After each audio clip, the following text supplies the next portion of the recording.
ನೀವು ಜನರು ಕುದುರೆಯ ಮೇಲೆ ಸವಾರಿ ಮಾಡುವುದನ್ನು ನೋಡಿರಬಹುದು. ಅರಬ್ ದೇಶಗಳ ಮರಳುಗಾಡಿನಲ್ಲಿ ಜನರು ಒಂಟೆಯ ಮೇಲೆ ಸವಾರಿ ಮಾಡುವುದನ್ನು ಕೂಡ ಕೇಳಿರಬಹುದು. ಆದರೆ ಹುಲಿಯ ಮೇಲೆ ಸವಾರಿ ಬಹುಶಃ ನೀವು ಅದನ್ನು ಎಂದೂ ನೋಡಿರಲಿಕ್ಕಿಲ್ಲ. ಆದರೆ ಆಶ್ಚರ್ಯವೆಂದರೆ ನಮ್ಮಲ್ಲಿ ಹಲವರು ಅದನ್ನೇ ಮಾಡುತ್ತಲೇ ಇರುತ್ತೇವೆ. ಆದರೆ ಅಪರೂಪವಾಗಿ ಮಾತ್ರ ನಾವು ಅದನ್ನು ಅರಿಯುತ್ತೇವೆ. ಎಂದು ಹುಲಿಯ ಮೇಲೆ ಸವಾರಿ ಮಾಡಬೇಡಿ. ನಾನು ಕಾಡನ್ನು ಆಡುವ ಆ ಭಯಾನಕ ಪ್ರಾಣಿಯ ಬಗ್ಗೆ ಮಾತನಾಡುತ್ತಿಲ್ಲ. ನಾನು ಸಂಪೂರ್ಣವಾಗಿ ಬೇರೆ ರೀತಿಯ ಒಂದು ಪ್ರಾಣಿಯ ಬಗ್ಗೆ ಮಾತನಾಡುತ್ತಿದ್ದೇನೆ. ನಾನು ಹುಲಿ ಎಂಬ ಪದವನ್ನು ಸಾಂಕೇತಿಕವಾಗಿ ಬಳಸುತ್ತಿದ್ದೇನೆ.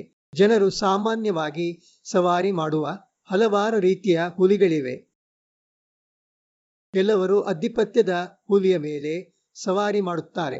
ತಾವೇ ಮಹಾಶಕ್ತಿಗಳು ಎಂದು ಜಗತ್ತಿಗೆ ಹೇಳಲು ಅವರು ಬಯಸುತ್ತಾರೆ ಮತ್ತು ಎಲ್ಲರೂ ಅವರ ಮುಂದೆ ತಲೆಬಾಗಬೇಕು ಎಂದು ಬಯಸುತ್ತಾರೆ.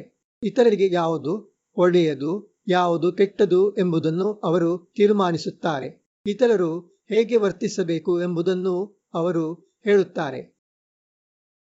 ಇನ್ನೂ ಕೆಲವರು ಅಧಿಕಾರದ ಹುಲಿಯ ಮೇಲೆ ಸವಾರಿ ಮಾಡುತ್ತಾರೆ. ಅವರು ಎಲ್ಲವನ್ನೂ ನಿಯಂತ್ರಿಸಲು ಬಯಸುತ್ತಾರೆ. ತಪ್ಪು ಮಾಡಿದವರನ್ನು ಶಿಕ್ಷಿಸಲು ಅವರು ಯಾವಾಗಲೂ ಚಾವಟಿಯನ್ನು ಹಿಡಿದುಕೊಂಡಿರುತ್ತಾರೆ. ಅವರು ನೈತಿಕ ಪೊಲೀಸ್ ಪಾತ್ರವನ್ನು ವಹಿಸುತ್ತಾರೆ. ಅವರು ಮಹಾವಿನಾಶಕಾರಿ ಆಯುಧಗಳ ರಾಶಿಯನ್ನೇ ಸಂಗ್ರಹಿಸಿರುತ್ತಾರೆ. ಆದರೆ ಅದೇ ಕೆಲಸವನ್ನು ಇತರರು ಮಾಡಿದರೆ ಅವರು ಗದ್ದಲ ಮಾಡುತ್ತಾರೆ. ತಮ್ಮ ಮಾತು ಕೇಳದವರನ್ನು ನಾಶ ಮಾಡುವುದಾಗಿ ಅವರು ಬೆದರಿಸುತ್ತಾರೆ. ಇತಿಹಾಸವು ತೋರಿಸಿದೆ, ಅಧಿಪತ್ಯ ಮತ್ತು ಅಧಿಕಾರದ ಹುಲಿಗಳ ಮೇಲೆ ಸವಾರಿ ಮಾಡಿದವರು ಸದಾ ಭಯ, ಅನುಮಾನ ಮತ್ತು ದ್ರೋಹದಿಂದ ತುಂಬಿದ ಜೀವನವನ್ನು ನಡೆಸಿದ್ದಾರೆ. ನಮ್ಮಲ್ಲಿ ಕೆಲವರು ಸಂಪತ್ತಿನ ಹುಲಿಯ ಮೇಲೆ ಸವಾರಿ ಮಾಡುವುದರಲ್ಲಿ ತೃಪ್ತರಾಗುತ್ತಾರೆ. ಅವರು ಎಂದಿಗೂ ಮುಗಿಯದ ಆಸೆಯಿಂದ ಸಂಪತ್ತನ್ನು ಕೂಡಿಸುತ್ತಲೇ ಇರುತ್ತಾರೆ. ಎಷ್ಟು ಹೆಚ್ಚು ಸಂಪತ್ತು ಕೂಡಿಸುತ್ತಾರೋ ಅಷ್ಟು ಹೆಚ್ಚು ಅವರ ಆಸೆ ಹೆಚ್ಚಾಗುತ್ತದೆ. ಇದರಿಂದ ಅವರಿಗೆ ಹುಲಿಯಿಂದ ಇಳಿಯಲು ಸಮಯವೇ ಸಿಗುವುದಿಲ್ಲ. ಆದರೆ ಹುಲಿ ಎಂದರೆ ಹುಲಿಯೇ. ಅದರ ಮೇಲೆ ಸವಾರಿ ಮಾಡಬಹುದು, ಆದರೆ ಅದರ ಬೆನ್ನಿಂದ ಇಳಿಯುವುದು ಸಾಧ್ಯವಿಲ್ಲ. ನೀವು ಇಳಿದ ಕ್ಷಣದಲ್ಲಿ ಅಥವಾ ಇಳಿಯಲು ಪ್ರಯತ್ನಿಸಿದರೂ ಅದು ನಿಮ್ಮ ಮೇಲೆ ದಾಳಿ ಮಾಡುತ್ತದೆ ಮತ್ತು ನಿಮ್ಮ ಕತೆ ಅಲ್ಲೇ ಮುಗಿಯುತ್ತದೆ. ನೀವು ಹೇಗಾದರೂ ತಪ್ಪಿಸಿಕೊಂಡರೂ ಇನ್ನೂ ಹಲವಾರು ಹುಲಿಗಳು ದುರ್ಬಲರಿಗಾಗಿ ಕಾಯ್ತಿರುತ್ತವೆ. ಹೀಗಾಗಿ ಹುಲಿಯ ಮೇಲೆ ಸವಾರಿ ಮಾಡುವುದು ಎಂದಿಗೂ ಸುರಕ್ಷಿತವಾದ ಆಯ್ಕೆಯಲ್ಲ. ದುರದೃಷ್ಟವಶಾತ್ ನಮ್ಮಲ್ಲಿ ಕೆಲವು ಗುರುಗಳು ಇದ್ದಾರೆ.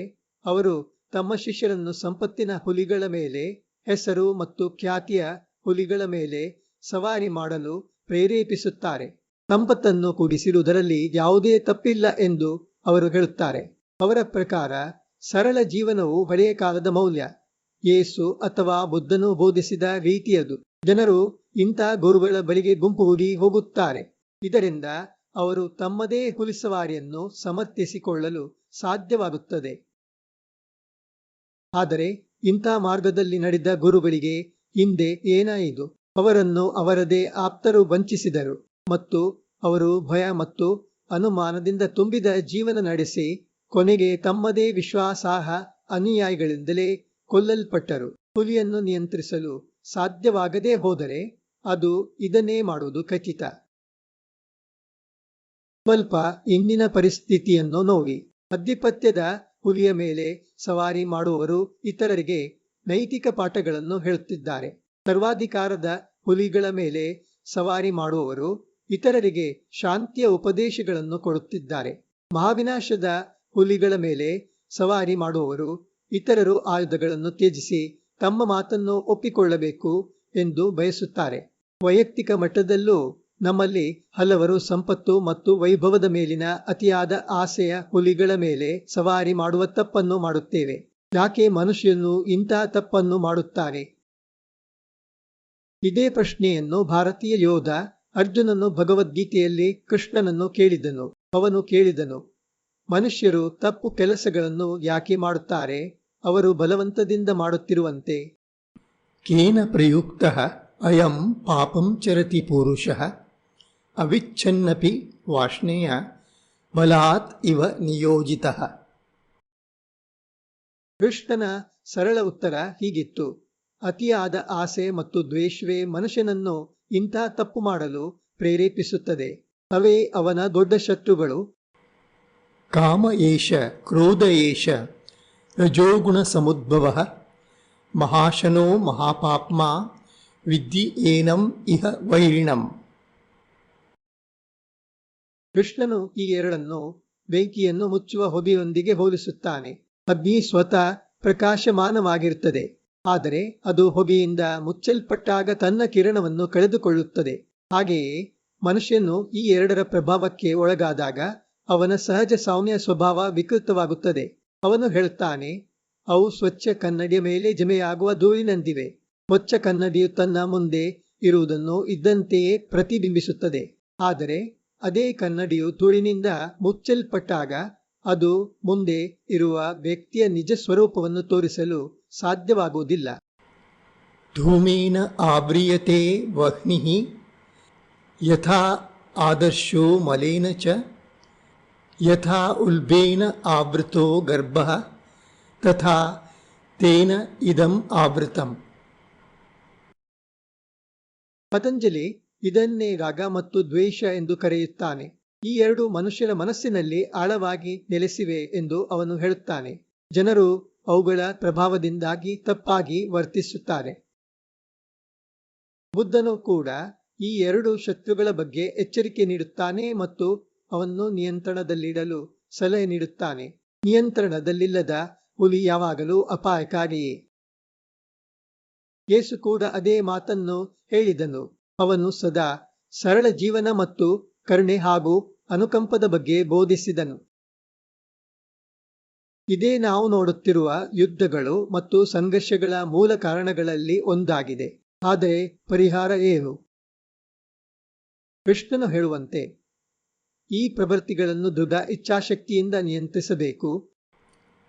ಏವಂ ಬುದ್ಧೇ ಪರಂ ಬುದ್ಧ್ವಾ ಸಂಸ್ತಭ್ಯ ಆತ್ಮಾನಂ ಆತ್ಮನಾ ಜಹಿಶತ್ರುಂ ಮಹಾಬಾಹೋ ಕಾಮರೂಪಂ ದುರಾಸದಂ.